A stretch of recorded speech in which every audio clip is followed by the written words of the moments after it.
Hello guys, welcome back to my YouTube channel. तो अब हम जो है क्वेश्चन नंबर 4 का थर्ड पार्ट करेंगे। प्रीवियस वीडियो में हमने 2 पार्ट्स डिस्कस किए थे। तो क्वेश्चन नंबर 4 में हमें बोला गया है कि हमें जो है कॉमन डिफरेंस फाइंड करके देखना है कि ये एक एपी फॉर्म कर रहा है कि नहीं फॉर्म कर रहा है। अगर एपी बन रही है हमारे पास तो हमें जो है नेक्स्ट 3 टर्म्स को फाइंड करना है। ठीक है, तो देखो क्या है हमारे पास। ए की वैल्यू जो है हमारे पास है -1/2। अब मैं बोलूँगी यहाँ से देखूँ, अगर A1 जो है -1/2 है हमारे पास, A2 जो है वो -3.2 है, A3 जो है -5.2 है और जो A4 है वो -7.2 है हमारे पास। तो कॉमन डिफरेंस जब D फाइंड करना होता है तो हमें क्या करना होता है, A2 में से A1 को माइनस करना है। A2 माइनस A1 यानी कि मेरे पास क्या आ जाएगा, A2 कितना है -3.2 और माइनस माइनस प्लस हो जाएगा यानी कि 1.2। तो कितना आ गया, देखो माइनस का 2 आ गया। 2.0 यानी कि -2 ही हुआ। चलो 0.0 भी लिख ही देते हैं। फिर देखो आगे ये और ये हो गया मेरे पास। अब मैं यहाँ से करूँगी तो देखो -5.2 माइनस माइनस प्लस हो गया 3.2। तो फिर से क्या आया -2 यानी कि 0.0। ठीक है, अब देखो नेक्स्ट A4 माइनस A3 यानी कि -7.2 प्लस 5.2 सिमिलरली दिस। अब इसका मतलब क्या है, हमारे पास जो कॉमन डिफरेंस सेम आ रहा है, यानी कि अगर कॉमन डिफरेंस सेम है तो ये एपी फॉर्म कर रहा है। It forms an AP because common difference D is same, यानी कि d की वैल्यू जो है -2.0 या फिर आप -2 भी लिख सकते हो इसको। अब हमें a की वैल्यू भी पता है, हमें d की वैल्यू पता है और हमारे पास कितनी टर्म्स थी, A4 तक थी, यानी कि मुझे A5 फाइंड करना है, यानी कि मुझे A+4D फाइंड करना है। तो a की वैल्यू है -1.2 प्लस 4 मल्टीप्लाई -2.0 यानी कि -1.2 माइनस कितना आ जाना 8.0 आ गया। अब माइनस माइनस क्या होता है, प्लस हो जाता है, यानी कि मेरे पास क्या गया -9.2 आ गया। ये हो गया। अब देखो मैं A6 फाइंड करूँगी तो क्या आना A+5D आ जाएगा मेरे पास। a की वैल्यू कितनी है मेरे पास -1/2 प्लस 5 -2.0 यानी कि -1.2 प्लस माइनस माइनस और क्या आ जाना 1.0 यानी कि -2.2 सॉरी 10.0 आएगा, 10.0 आएगा। तो क्या आ जाएगा मेरे पास 11.2 10, हाँ 11.2 आ जाएगा। ठीक है, 11.2 आ गया मेरे पास 10.0। A7 फाइंड करेंगे तो क्या आना A+6D यानी कि -1.2 प्लस 6 -1.0 -1.2 माइनस कितना आना 6 2 जो 12 अब इन दोनों को मैं ऐड करूँगी तो कितना आएगा, देखो यहाँ से नीचे क्या आना, ऐसे लिखेंगे 1.2 यानी कि 2.31 माइनस का। तो हमारे पास नेक्स्ट जो 3 टर्म्स आई हैं एपी की वो कितनी क्या क्या आई हैं, next 3 terms of AP is equals to -9.2 -11.2 -13.2। ये जो है हमारे पास इसकी नेक्स्ट टर्म्स आ गई हैं। ठीक है, तो अब हम नेक्स्ट डिस्कस करेंगे क्या है हमारे पास इसका जो फोर्थ पार्ट है। तो जो फोर्थ पार्ट है हमारे पास वो है हमारे पास -10 -6 -2, अप टू सो ऑन। तो देखो a की वैल्यू मेरे पास आ गई है -10। ठीक है, d की वैल्यू फाइंड करनी है। A1 जो है -10 है, A2 जो है -6 है, A3 जो है -2 है और A4 जो है वो 2 है हमारे पास। तो यहीं से मैं d की वैल्यू फाइंड करूँगी तो A2 माइनस A1 करूँगी यानी कि -6 + 10 इज इक्वल्स टू 4। फिर A3 माइनस A2 यानी कि -2 + 6 यानी कि 4 अब A4 माइनस A3 यानी कि 2A3 plus 2 minus minus plus हो जाता है 4, यानी कि मेरे पास D की वैल्यू भी क्या आ रही है, सेम आ रही है, यानी कि it is form an AP because जो कॉमन डिफरेंस है D वो है सेम। आप कॉमन डिफरेंस लिखोगे D की जगह पे, कॉमन डिफरेंस जो है हमारे पास सेम आ रहा है। तो अगर ये सेम आ रहा है तो उसके बाद देखो हमें नेक्स्ट टर्म्स को फाइंड करना है। A5 is equals to A plus 4D, यानी कि -10 + 4 multiply by 4 -10 + 16 that is equals to 6। A6 find करूँगी, A plus 5D is equals to -10 5 multiply by 4 -10 + 4 5 20 that is equals to 10। फिर A7 is equals to A plus 60 -10 + 6 multiply by 4, यानी कि -10 + 24 that is equals to किसके equal आ जाएगा, 14। ये आ गई, यानी कि नेक्स्ट 3 टर्म्स जो है हमारे पास क्या आई हैं, वो AP की नेक्स्ट 3 टर्म्स जो आई हैं AP की वो है 6, 10 और 14। ये हमारे पास नेक्स्ट 3 टर्म्स आ गई हैं।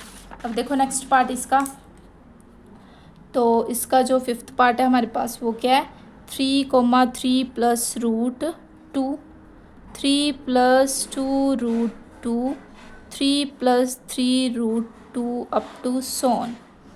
तो यहाँ से मैं देखूँ A की वैल्यू मेरे पास 3 आ रही है, ठीक है। A की वैल्यू क्या आ रही है, मेरे पास 3 आ रही है।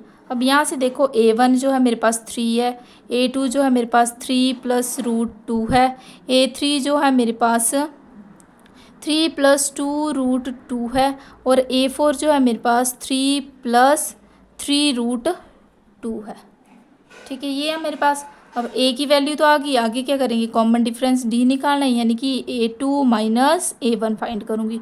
A2 कितना है, 3 + √2 -3। अब यहाँ से मैं देखूँ ये एक टर्म और एक ये टर्म ये है, इनमें से मेरे पास 3 कॉमन आ रहा है। अगर 3 कॉमन आ रहा है यानी कि √2 - 1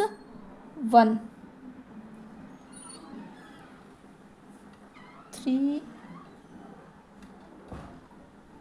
सॉरी कॉमन क्या है, यहाँ से देखो अलग अलग टर्म्स हो रही हैं। अब इस 3 के साथ ये 3 तो वैसे ही कैंसिल हो जा रहा है।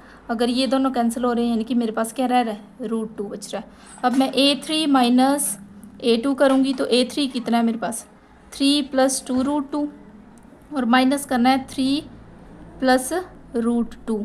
अब देखो 3 + 2 √2 -3 प्लस माइनस -√2, इसके साथ ये कट गया आपस में, क्या रह गया, √2 - √2।